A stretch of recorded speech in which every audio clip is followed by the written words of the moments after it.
Yeah. Yes. Can you see this? Yes, we can. Okay. Then I start. Yes, yeah? please. Okay. So unfortunately, I don't have a joint work with young Maxim, but quite a number of my works had really good points of contact with his, and I really often profited from his experience and remarks. This is also true for the work I'm presenting in the following, which, however, is more a kind of exercise, I would say, than of Maxim's high standards. So let me see. The subject of my talk is the third order nonlinear PDE, which is number 1 on this sheet, which is completely integrable in the sense of possessing a Lax pair if the dependent variable is real. But this is most likely no longer true if f is complex without a restriction. But between these two cases of real dependent variable and complex, there is an integrable reduction of this case. This is obtained by rewriting it as the system which has number 2 on this sheet. And this is integrable if the new function, this auxiliary function A, is restricted to be real, which still, in fact, allows for complex f. Zankovic showed that if you switch on the imaginary part of this function A, then this system does no longer pass the Born-Levy test of integrability. So a peculiar property, okay, sorry, I should say, please try to keep this system in your memory, because I will refer to it. No? These are the only numbered equations I will refer to in my talk. So most important is to remember, to recall somehow the structure of equation 2 for what follows. So one peculiar property of this PDE is that it is invariant under general coordinate transformation. So if you have a solution which depends on x, you can substitute x by any function of x, and it's still a solution. This is related to the fact that we can extend this system by extending the independent variable x to a vector x mu of variables. Then it takes the blue form shown on this page, and the left-hand side is now a covector. It behaves as the components of a covector, so a tensor, under general coordinate transformations, if the dependent variable is taken to be a scale, depending on this exterior parameter t. This system defines dynamics of a scalar field on a differentiable manifold. So now I come to the origin of this equation, which is not quite the work of Kamchatkov and Pavlov from 2002. However, I think they were the first to present a nice, simple, and really quick way to the equations, or to the family of equations to which the previous system belongs. So if you consider the integrability conditions of this linear first order matrix system here, which depends on a spectral parameter lambda, and it contains an additional parameter zeta. And if you expand A, B, C in negative powers of zeta, and also use a corresponding expansion of d over dt, introducing an infinite series of evolution parameters Tn, then elaborating the system, it leads to recursion relations of the AK and S hierarchy equations. If instead you use an expansion in terms of positive powers, if you compare here, in positive powers of zeta, then this leads to what is known the negative or the reciprocal AKNS hierarchy equations. The first AKNS flow as given in the paper is shown here, and you see if R is set equal to the complex conjugate of Q, and by some rescaling, some renaming, this obviously becomes our previous system. This first negative AKNS flow has been studied by quite a number of scientists, notably Eretun, Ferreira, Gomez, Zimmerman, and soliton solutions were found, particularly via Hirota bilinearizations and other methods. What I'm presenting now is another way to get them and to get more. It is a vectorial binary double transformation. Later on, I will show you what the origin of this result is. But let me explain how it works. You take a given, you take any solution of the system 2, which you should keep in mind. I told you, and let n component column vectors eta I be solution of this linear system. The system depends on an invertible constant in times n matrix gamma, and we require that gamma and minus the Hermitian conjugate of gamma have no eigenvalue in common. This is the spectrum condition here. This means, or this has the consequence that this Lyapunov equation has a unique solution. And if this solution omega is invertible, then these two expressions here provide you with a new solution of the system and system 2, and then as a consequence, F, which is in this box here, solves our PDE, the PDE I started with. This is a very simple game. You specify gamma, you solve for a given solution this linear system. You solve the Lyapunov equation. It's a rank 2 Lyapunov equation because there's a rank 2 matrix on the right-hand side. And then these formulas give you a new solution. So it could be simple. If you write the linear system in this form, it becomes more evident that this is a lax pair, meaning that you, if you compute the integrability conditions of this system. Folkert, just one question. Okay. This gamma, is it arbitrary for any gamma with these properties?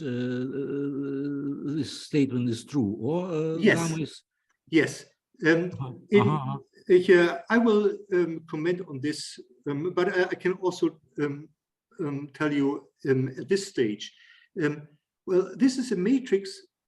This is a matrix generalization of the usual linear system we typically start with when we work out elementary double or binary double transformations.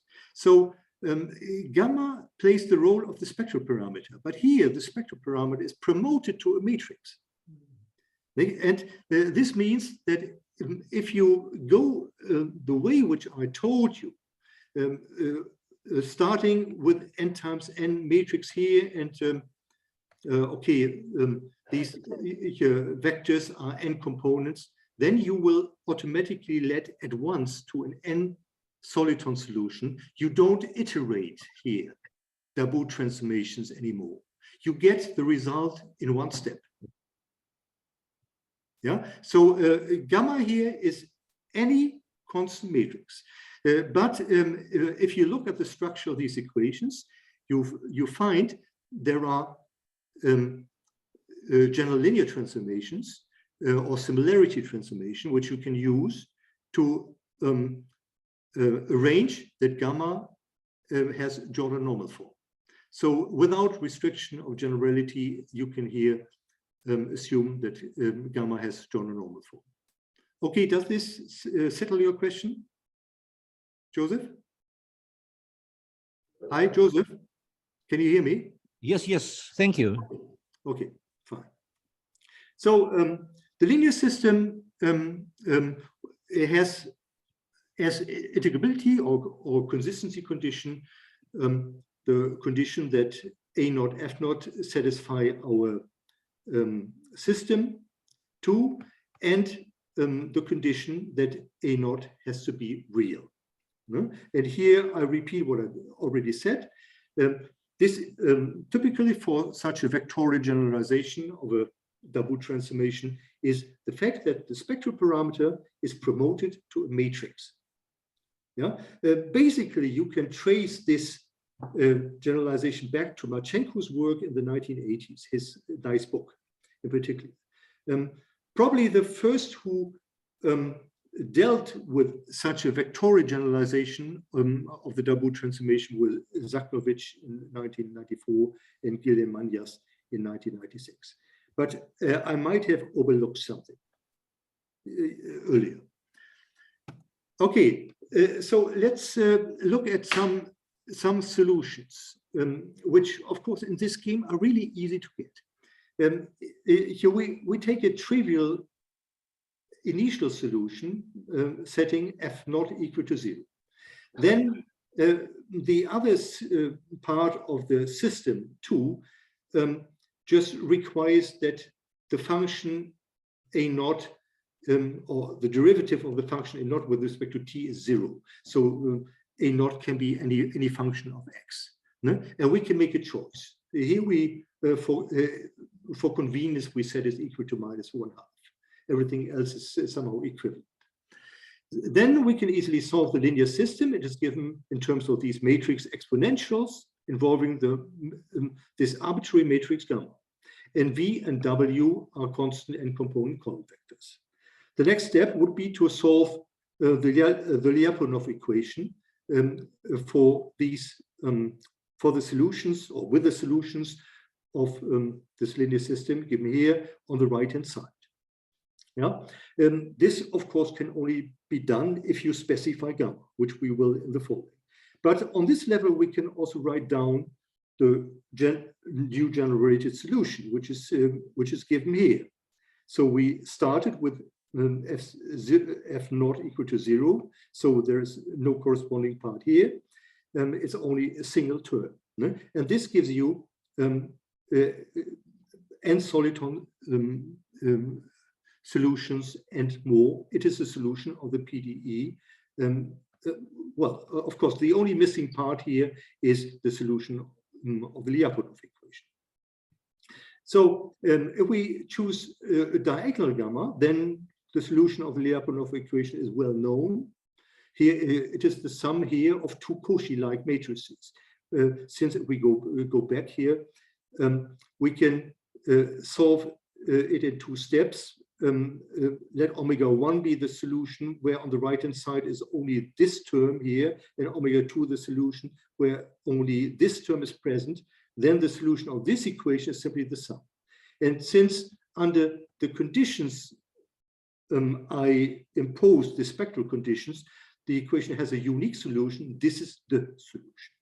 So with a diagonal gamma, we can write down immediately this the solution of the Lyapunov equation, and that's all we need to all we needed to get an expression for n soliton solutions. Here's an example of a two soliton solutions. Soliton solution, of course, it depends on x and t only via exponential functions. And this holds for higher n in the same way. What about non-diagonal gamma? We still take trivial seed, so f not equal to 0, but now we take a non-diagonal gamma. The simplest case is a Jordan block or Jordan matrix, which is given here, the 2 times 2 Jordan matrix. Then the solution of the Lyapunov equation, well, it looks a bit complicated, but it's easy to get, is given here. It is it's easy to invert. No? It's a 2 by 2 matrix, so it's quite easy to get the inverse, to compute the inverse. No? Here's an example, and you see the new feature. This not only depends on x and t via exponential, but it has also some explicit dependence on x and t. So it also depends rationally. In addition, it depends rationally on the independent variables. Yeah. So then one can go ahead and look at the case of larger size Jordan matrices, which is given here. And the nice observation is that the corresponding solutions of the Lyapunov equation are nested. This is the formula which you see here. In the left upper corner, you see the k times k solution of the Lyapunov equation. And in this way here, you get the k plus 1 times k plus 1 solution. Okay, you don't have to remember these more complicated formulas here, but it hopefully gives you an idea that the solutions of the Lyapunov equations for Jordan matrices are nested. And so they can be computed recursively. No? This is what I wrote here. Solutions of the Lyapunov equation with Jordan matrices are nested and can be recursively computed. Correspondingly, you have a result for the inverse of these. No? They are also nested. The inverses of the Lyapunov solution for Jordan blocks can also be computed step by step. Of course, there is an increasing complexity of the solutions, and then, of course, also an increasing complexity of the solution generated of our PDE or system via the binary double translation. So now let's turn to solutions with a plane wave background. This here is a simple solution of our PDE, of the PDE we started with. Then if we plug it into the system, we read off that A naught has to be minus alpha beta half. Next step is, of course, to solve the linear system. We can eliminate the appearances of the exponential background function by passing over to the tilde etas in this way. And then the linear system takes the form which is displayed here. Now, there are now 2 cases to distinguish. One case is where this matrix here is invertible. The other case is where this matrix becomes degenerate. I will first consider the regular case. In this case, I can choose a square root of this matrix, which appears here, and then the solution of this system can be written in the way which is displayed here, involving a matrix phase, which involves our matrix gamma. The gamma tilde is just gamma plus I times beta. Beta is the parameter here, times the unit matrix. No? And K is a constant matrix which has to commute with R, and then also with gamma. So the solution according to the PDE is this one here, this expression here.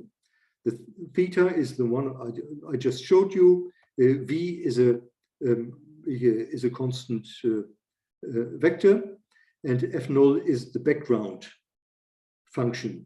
So the function given here. So the further elaboration now is boiled down to determining the corresponding solution of the Lyapunov equation for a specified matrix gamma. This leads to counterparts of what is known as Akhmediev and Kuznetsov breathes of the NLS equation. Recall that the equation I'm considering here and the NLS equation belong to the same family. So, of course, we should expect that there are corresponding solution types. Then, if n is equal to 1, the simplest case, we get the solution which is shown here, where now we have a scalar phase depending on an eigenvalue gamma tilde, and the root, the matrix root, becomes a normal root here, and the solutions have different structure depending on whether the discriminant is positive or negative. In one case, we have an Akhmediev breather. In the other case, we have what is called a Kuznetsov breather. Well, if I take t to be time, then this looks more like a rock wave because it's localized in time, whereas this is localized in space. But if you exchange the roles of the two independent variables, then this would become a breather, and this would become rather a rock wave. And there's something localized in time. So if gamma is an n times n Jordan matrix, the root is given by this expression, which also you don't have to recall. I mean, this is standard stuff taken from the literature. So again, we have all we need to elaborate formulas. I will not show you more complicated formulas exactly because these are quite long expression. But here is a result concerning the regularity of the infinite sequence of higher order Akhmediev and Kuznetsov breathers, which where the proof uses very much this matrix formalism, or the fact that I express the solutions in terms of matrix data. So the statement is that if gamma tilde is an n times n lower triangular Jordan matrix with real part of the eigenvalue different from 0, and the eigenvalue should be different from plus minus twice the modulus of the amplitude of the background. Then the solution, which I already showed you, where f naught is the background solution of PDE1, is regular if the first component of the vector v, which is here, is different from 0. Furthermore, by using transformations, without restriction of generality, one can set v equal to 1, 0, 0, 0. So let me explain briefly what is behind this regularity result. Well, singularities can only arise from the inversion of the matrix omega. So we have to make sure that omega is invertible, that the determinant of omega is different from 0. And this comes from the following result. If gamma is a lower triangular n times n Jordan block with eigenvalue gamma and real part different from 0, if the first component of one of the vectors eta I, which are here on the right hand side, well, here is a generalization to k dyadic terms, is different from 0, then the solution omega of this rank k Lyapunov equation is invertible. Well, first of all, as before, the solution of the Lyapunov equation can be written as a sum of the corresponding solution of the Lyapunov equation, where on the right-hand side is only a single term. Yeah. Then, okay, here is one assumption. The first component of one of the vectors eta I is different from 0. By renumbering of the vectors, I can always achieve that it's eta 1. So eta 1, 1, the first component of the vector eta1 is different from 0. Then by elaborating this case, and this can be done really in really completely, the case of the solution of the Lyapunov equation where the right-hand side is only of rank 1. Yeah, then you can show the determinant of omega 1 is different from 0. There's an explicit expression for the determinant showing this. Furthermore, we have that all these solutions omega I are positive semi-definite. They can be written as a matrix, a square matrix B times the Hermitian conjugate of this matrix. Yeah, then it's easy to do the following. Determinant of omega is determinant of the sum over all these omega i's, and I pull one of them out. Well, omega 1 is B1 dagger times B1. So I pull B1 dagger to the left out of the determinant, B1 to the right. And what is, well, we know because this is different from 0, that these are different from 0. And this is the determinant of a matrix, which is the unit matrix plus something which is positive semi-definite. Yeah, and this means this is a matrix which is positive definite, so the determinant is different from 0. So in this way, we've shown that all these solutions are regular. This infinite sequence of solutions is regular. Now, let's come to the degenerate case of the linear system. Well, let me briefly return to show you where this came from.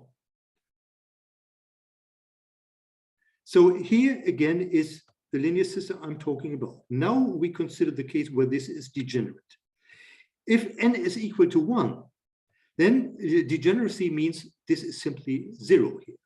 So this is just the condition for the eigenvalue of the matrix gamma tilde, which is here 1 times 1, to be twice the modulus of the background. So let me go back to this simple case, n equal to 1. So we said gamma tilde equal to twice modulus of C. Then the solution of the first equation of the linear system is a linear in T, and from the others you find is linear in X. So you get this simple solution here. You can compute easily omega. The generated solution via the binary Darboux transformation theorem is then given by this expression. So this is a quasi-rational solution. There is an exponential here, and the rest is a rational expression. And this is the counterpart of the Peregrine-Breather solution of the focusing NLS equation, which models a rock wave. So here's a plot of it. It's a structure which is localized in both variables x and t. The counterparts of the higher order Peregrine breathers are obtained if our matrix gamma tilde is a Jordan matrix with this special degenerate eigenvalue. I here mention also the exhaustive work by Matveyev for the NLS equation.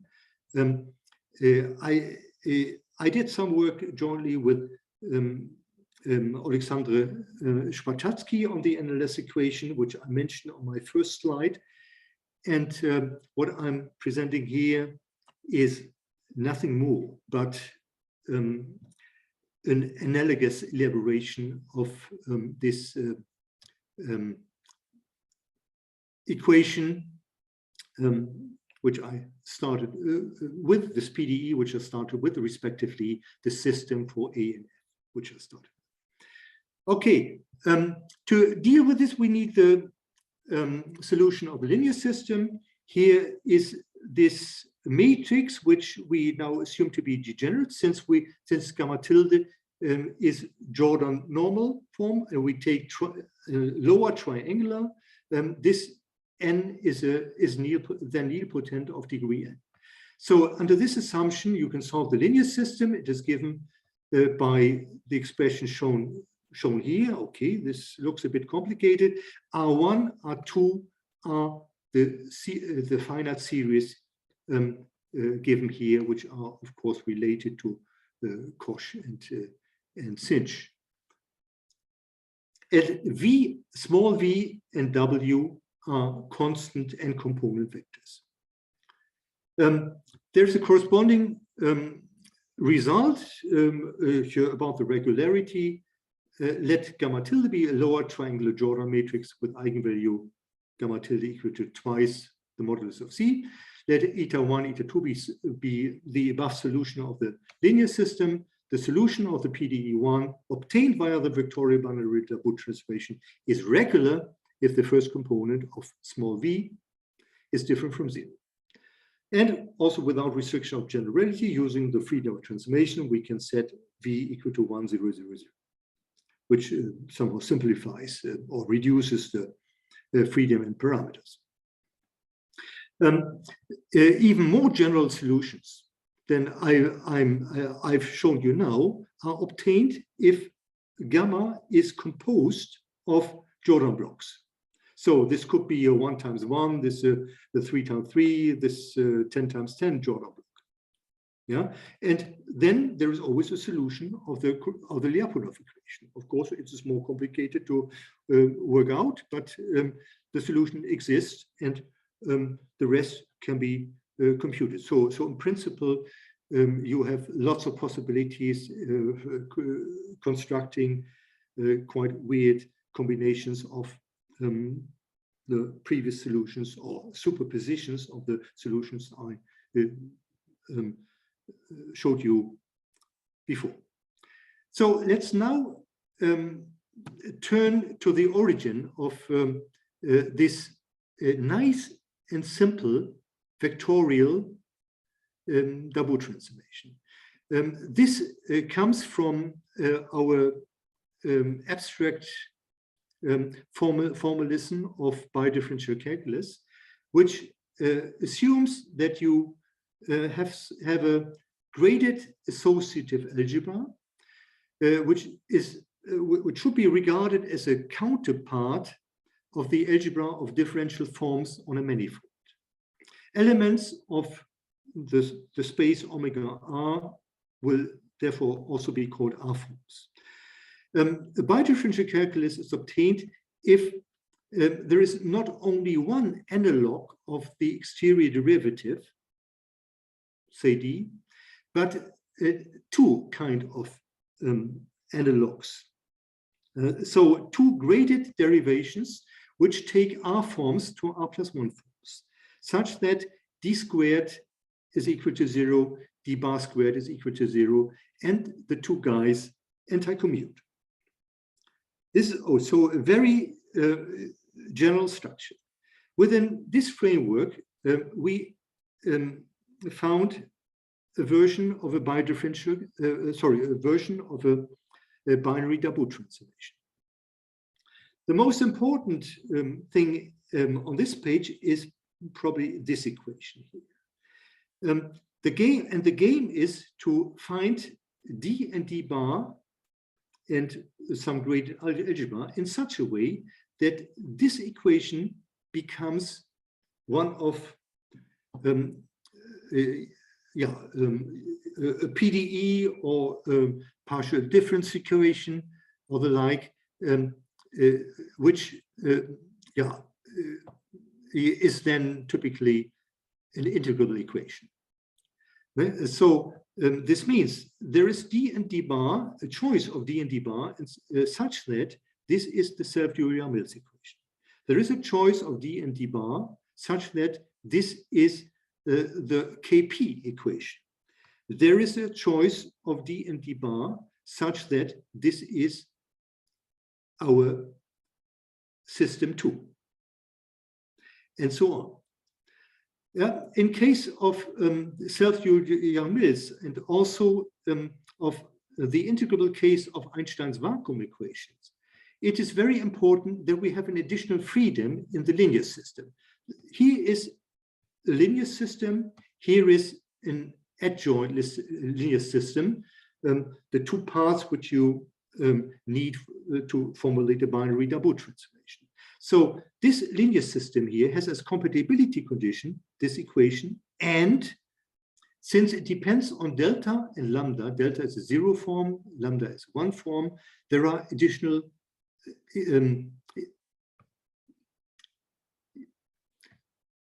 consistency conditions, which are these. And if these are constant, these guys, constant with respect to d bar and d, then if, for example, lambda is 0, then this is easily satisfied. But in particular, for the case of Einstein's integral vacuum equations with two killing vectors, it is essential that you have the freedom in this equation here, respectively this equation here for the dual case. Otherwise, you would not find the multi black hole solutions, for example, and corresponding solutions of the wave analog of the stationary Einstein vacuum equations.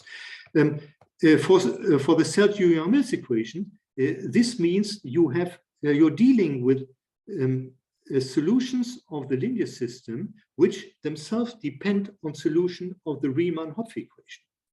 Yeah, certainly you can choose here a trivial solution. In order to go this way here of a binary Darboux transformation, you first have to specify the solutions of this equation. Then, and you have to specify a solution phi of this equation. Then you have to solve the linear system here and the adjoint linear system. Then there are two equations for an omega, which of course is related to the omega which I had previously. This looks like a Sylvester equation here. It is not, it is more general, because gamma and delta may involve operators. So it's a natural generalization, of course, of the Sylvester equation. In most cases, if you evaluate things, then the origin of this case will be a Sylvester equation, which is typically always there if you do this business for some integrable equation. If you don't have uniqueness of the solution of this equation, then you will need this additional equation. In many cases, this turns out to be a consequence of the remaining equations, so then it can be disregarded. But here, the result is now, if you take this combination, then it's a new solution of this equation. So let's apply it to the first negative AKNS. In this case, and in most cases actually of integrable equation we treat, we take the graded algebra as the algebra of matrices, tensor product with a Grassmann algebra. Here we take a Grassmann algebra of a two-dimensional space, which has a basis xi1, xi2. These are somehow the abstract analogs of dx1, dx2 in case of differential geometry. So we are departing from differential geometry here and entering a framework of non-commutative geometry. For a zero form, so a matrix F, we define d and d bar in such a way by acting on the, well, this results in a one form. It depends on a matrix. This is typically, of course, for AKNS type structures. These expressions have a simple extension to one form. So D acts on a one form by acting on the components of the one form. Yeah? And there is then a wedge sign between the xi's, because we are dealing here with a Grassmann algebra. Yeah? So this satisfies our requirements for D and D bar. We take phi to be a block matrix, a 2 times 2 matrix with this structure. Our F, which you should remember from our PDE, is here. So this equation now after inserting this and using our particular D and D bar, becomes the first negative flow of the AKNS hierarchy, which is shown here. The last theorem then can be worked out to yield a vectorial boundary double transformation for this system. We imposed the reduction Q equal to F star, and then we obtain from this binary double transformation the vectorial boundary double transformation for our system 2, which I showed you before. So some remarks, final. I'm almost at the end. The PDE admits generalizations to generalization of the one soliton solution to Jacobi elliptic functions, which can also serve as seed for the binary double transformation. This should be it should be able to work this out in detail, but it's pretty complicated. But it would be nice if this could be done. Then, for example, D and D bar can in fact be chosen that in such a way that this equation becomes the whole negative AKNS hierarchy. Yeah, this here has been done in this paper. Then I would like to mention a nice result by Rousseau-Ye from this year. There is a Riccati-type Miura transformation from the Folkert-Linel's system, which is shown here, to the first negative AKNS system, which he found by somehow playing around with the bidifferential calculus for the negative AKNS system, which I just showed you. Here is, however, still open the question what a bidifferential calculus is directly for the FL system.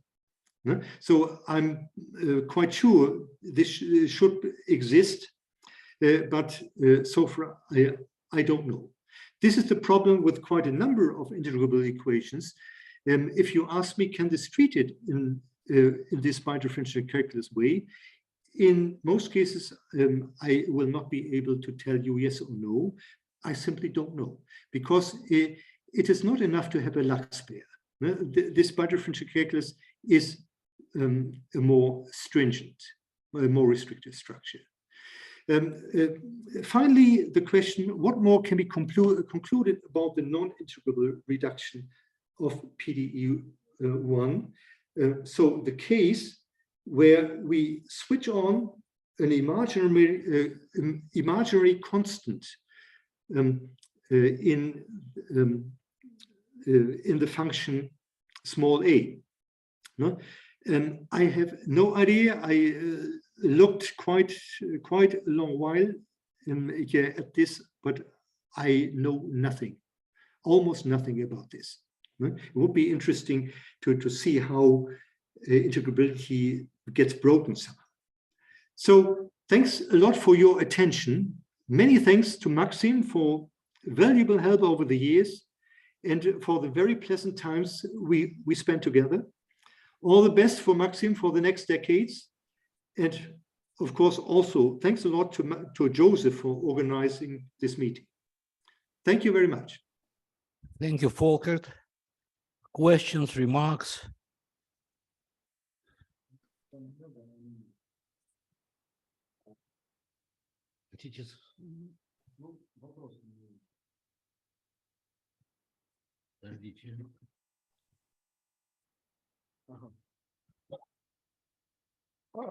Folkert, good evening.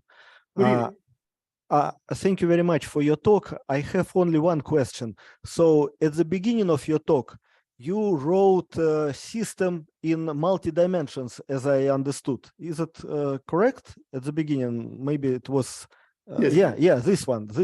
So my question is it possible to say something about this system from the integrability point of view? And is it possible for this system to extend anything that you already found in two-dimensional case. So, I mean, for instance, you described for us some picture of solutions. Is it possible to say something about solutions for this multi-dimensional system? Yes.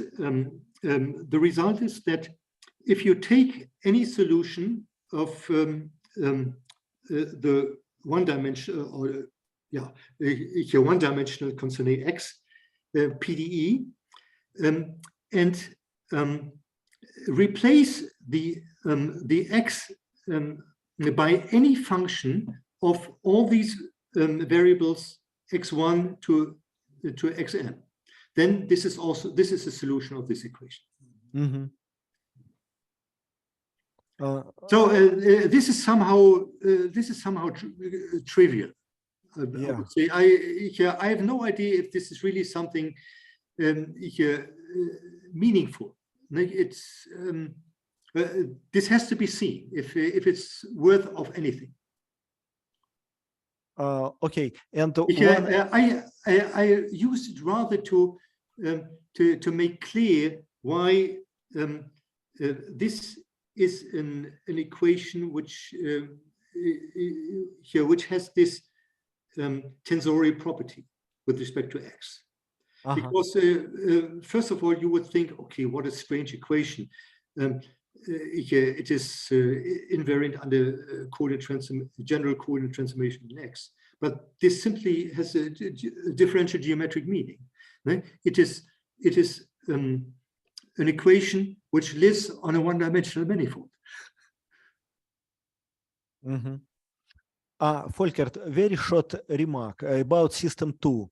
I am not sure that I am correct, but I think so that this system 2 should be extendable to vectorial case. So I mean that instead of F, you can write F with, let's say, sub-index K. From this point of view, a second part of equation 2 could be written as it's written now, but in first equation, you will write instead of product, just sum of products. Maybe everything that you described here also could be applicable in this multi-component case. It looks like it should be the same, like first negative flow to vectorial version of nonlinear Schrödinger equation, I think so. So possibly, all mathematical tools that you utilized in this construction also could be applicable. I think so. Yeah, I cannot assure you, but it sounds plausible, but I didn't look at this. Yeah. Okay, Folkert, thank you very much again. Thank you, Maxim. Folkert, I have a question, Jennifer Aponter. Yeah, hi, Jenny. For your talk, yeah. So, same question actually as Maxim with this system. For different values of mu, do these equations commute? Are they commuting flows of each other? You mean this system here? Yeah, this for if you fix mu, if you take two different mu's, do they commute? Yes. Are these commuting flows?